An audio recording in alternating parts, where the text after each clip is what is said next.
大家好，空调的排水管不够长了，怎么接一起呢？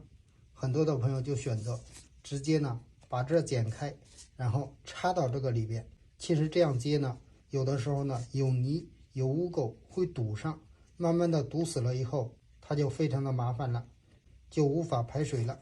所以今天呢，我教你一个方法，这样接上以后呢，跟新的一样，非常的实用，非常好用。我们一起来看。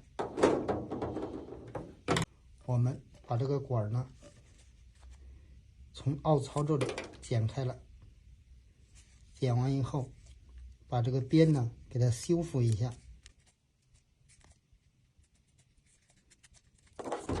然后把这里也是这个边也给它修复一下，然后呢，把这个凸出来的边剪一个豁口，看到吗？这里有一个豁口，然后呢，我们往这里边旋转，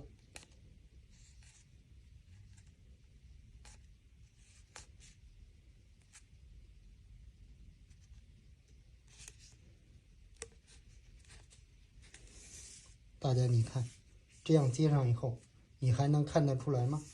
所以这个时候呢，这里有一个豁口，我们用胶布呢给它粘上，胶布粘上以后呢，它就不会开了，非常的结实，非常的牢固了都。